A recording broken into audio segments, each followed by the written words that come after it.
আমাদের আজকের রেসিপি উপমা। রান্নাটা যদি ভালো লাগে তাহলে লাইক করে সাবস্ক্রাইব করে দেবেন।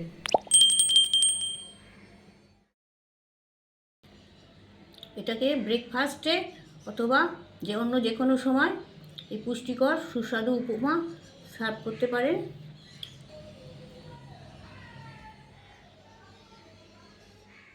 সুজিগুলো শুকনো কড়ায় আমি রোস্ট করে নিচ্ছি, হালকা করে ভেজে নেব। এটা 100 গ্রাম সুজি আছে। এর সাথে একটুখানি গোটা জিরে দিয়ে দেবো। গোটা জিরেটা ওর সাথে আমি ভেজে নিচ্ছি, 1/4 চামচ জিরে।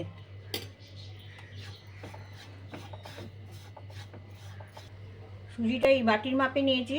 এই বাটির মাপটা খুব জরুরি, কেন আমি সেটা পরে বলছি। সুজিটা রোস্ট হয়ে গেছে, সুজিটা দিয়ে জিরে ভাজার হালকা গন্ধ আসছে।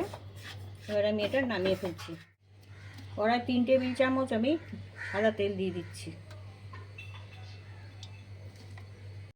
তেলে আমি কিছু চিনেবাদাম রেখেছিলাম, সেগুলো দিয়ে দিচ্ছি। ওভেনের আঁচটা মিডিয়াম রাখবেন, জোরে দেবেন না, তা নাহলে এগুলো পুড়ে যাবে। এর সাথে কিছু কাজু দিয়ে দিচ্ছি আর কিছু কিশমিশ দিয়ে দিচ্ছি, এগুলো অপশনাল।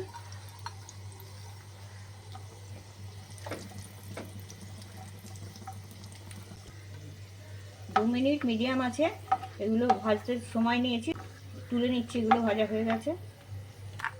এবার আমি ওই তেলেই 1 টেবিল চামচ ছোলার ডাল আর 1 টেবিল চামচ বিউলির ডাল, এগুলো একটু হালকা করে ভেজে নিচ্ছি। এগুলো 1 মিনিট ভাজবো আমি। এগুলো ভাজার একটা গন্ধ আসছে, এগুলো ভাজা হয়ে গেছে। মিডিয়াম ফ্লেমে এটা 1 মিনিট আমি রেখেছি। আর এবার এইখানেই আমি এখানে 1 চা চামচ সর্ষে, দুটো কাঁচা লঙ্কা কুচোনো, একটুখানি 1/2 ইঞ্চি আদা কুচোনো আর 15-16টা কারি পাতা, এগুলো আমি এতে দিয়ে দিচ্ছি।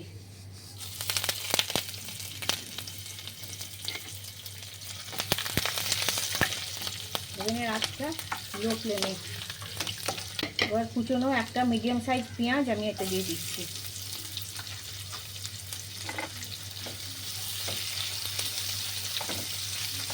পেঁয়াজটা হালকা করে ভাজা হবে।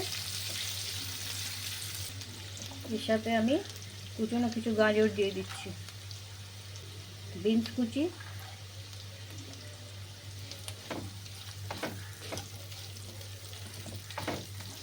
একটু নাড়াচাড়া করে নেবো। এগুলো একটা মিডিয়াম সাইজ টমেটো বীজ ফেলে দিয়ে কুচিয়ে রাখা আছে, দিয়ে দিচ্ছি।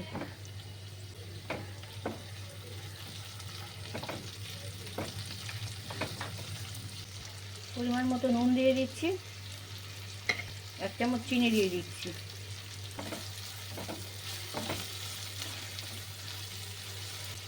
এবার এই বাটিটা কেন বলছিলাম মাপটা,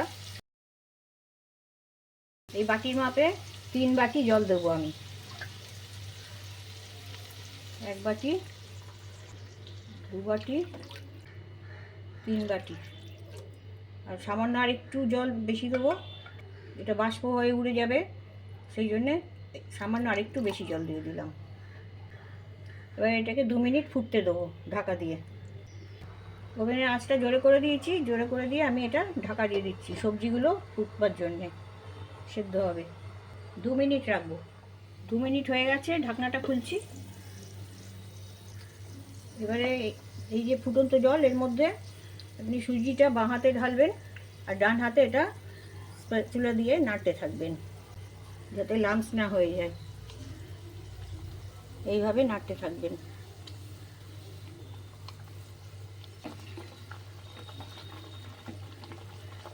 ওভেনের আঁচটা কমিয়ে দিচ্ছি, লো করে দিলাম একদম। আর এবারে যে বাদাম আর কাজু কিশমিশ ভেজেছিলাম সেগুলো দিয়ে দিলাম।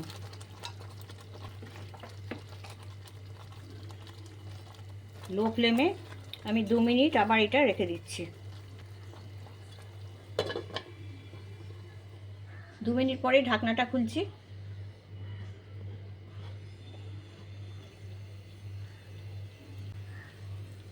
সমস্ত জল সুজি টেনে নিয়েছে, সুজিটা শুকনো হয়ে গেছে। খুব সুন্দর হয়েছে।